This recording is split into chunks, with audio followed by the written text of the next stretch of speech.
The people mentioned in this video will have a totally different look to them in real life. And I also don't want to antagonize anybody here. I just want to tell something that I myself find very funny.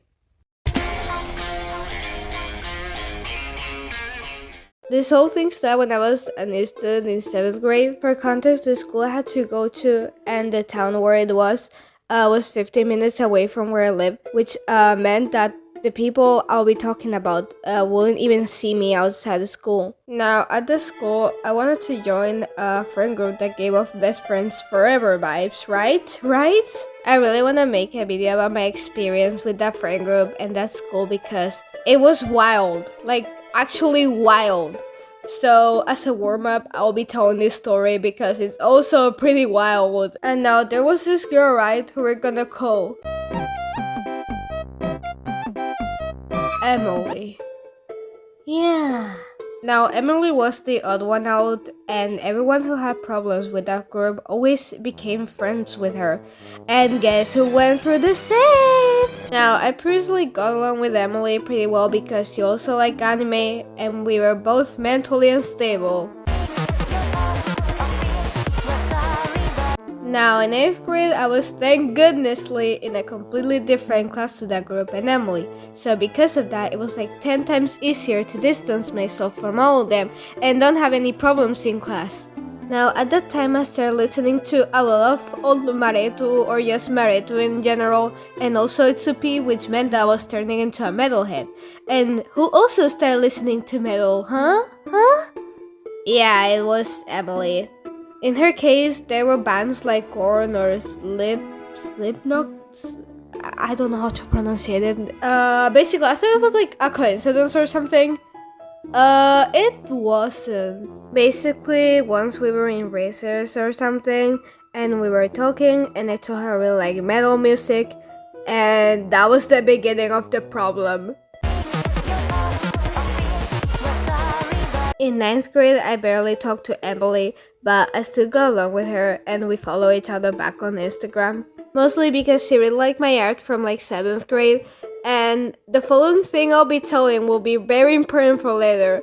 It will just make sense. Basically, the Instagram she followed me was the one I still use to this day, and I've never used like any picture of my face. I've never used my legal name or anything like that, so it's pretty hard for like someone to like, just find my account for no reason. Also because I keep changing my username and profile pic, so yeah. Also, at the time, my family started letting me wear more emo clothing, and just when I finally started getting like really good clothes, Emily just started dressing quite the same. Like, literally the same. Now, in that year, I got a boyfriend, and it was just something that everyone knew about. And Emily never actually vented about how single she felt and stuff until I started dating. And she even started asking on Instagram stories if someone will date her and stuff. And this will also have like relevance in a couple of minutes. Something that I didn't mention about Emily was that she had like this habit of making a pity out of herself and stuff for like the dumbest reasons.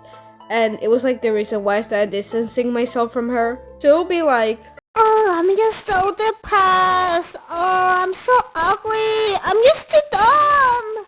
what the fuck was that? I had to bit crush it because it just sounded so bad.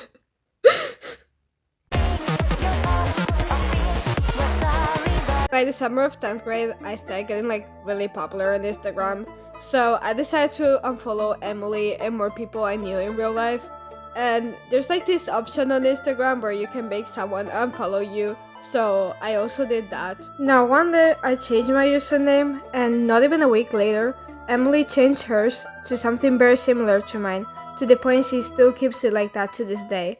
So I had to change my username again, which thank goodness I did because I didn't really like it, to be honest. And now here's the thing that automatically made me realize that this girl was actually copying me after 2 years. So in 9th grade, I had these side bangs similar to Vane's or Tamari's for reference. But when the grade ended, I accidentally cut them too short, so they ended up looking really bad.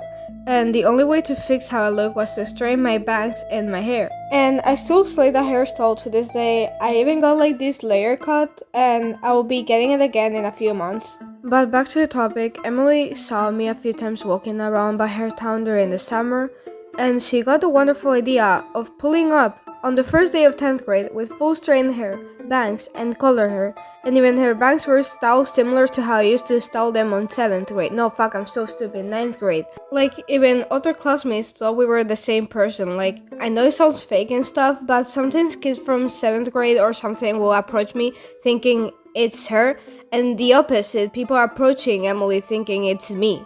Now, remember when I mentioned she started becoming a poster of music I liked? Well, here's the part where I explain it better. The thing is that on Instagram, either on my stories or posts, mostly on stories, I use visual K music, I use erotic or any 2000s pop music, and not even 2 months of 10th grade passed, she was already like, Oh my god, I love visual K. Oh my god, I love pop. What's my favorite song? And it was like really concerning because she will never see my stories from her main account, which meant that she had like a bunch of alt accounts and probably does till this day. Back to the topic, I thought that she finally stopped because she was trying to get this MacBling style and she copied me on almost everything. The only thing she didn't become a poster was being into ghosts and pals because in 8th grade I was like really obsessed with ghosts and Rip and Vane. But let's be real, who wants to LARP as a ghost fan, especially now with all the controversies? However, the next thing that happened was way worse. And I remember when I mentioned that she made a pity out of herself for not pulling up bitches. She actually did, either online or in real life, and she will constantly laugh about it. Now, something many people do when they want to become into the person they're copying is befriending their friends. Yeah, she tried to befriend many old kids I got along from that school, which was really weird. Also, I want to point out that once I was in recess walking through the hallways with my boyfriend, and she came up to me out of nowhere and told me, They're really pretty. and she just walked away. And to make matters worse, she was actually being genuine because it's very easy to detect when she's being sarcastic or something, and this time she wasn't. Anyway, she began to like copy my editing style and stuff, and stuff like that. And by 11th grade, since I changed school and stuff, she couldn't really see me in person, so I just started posting less and less because of my studies. And she began to detach herself from me, like whenever I saw her out or something, she finally didn't look like a copy of me. Last time I saw her was this Valentine's Day. I was with my boyfriend, and we just saw her right in front of us, and she just started waving at me all excited. And I thought she was waving at someone else, and I looked behind and there was nobody, like nobody on the street. So yeah, it was kind of like really weird. Emily, if you're watching this, I don't hate you. I made far worse people, but you creeped the shit out of me in middle school, right? I have this problem where when I'm recording, I think I like talk really well and stuff, and then I listen to the audio and I'm like, what the fuck is she saying? I can't understand. That's basically what's going on. Also, like this video was like really hard to like organize and stuff because I wanted to say this stuff chronologically until I didn't. Anyways, my name is Net.Gurlie and I'll see you in the next time if there is.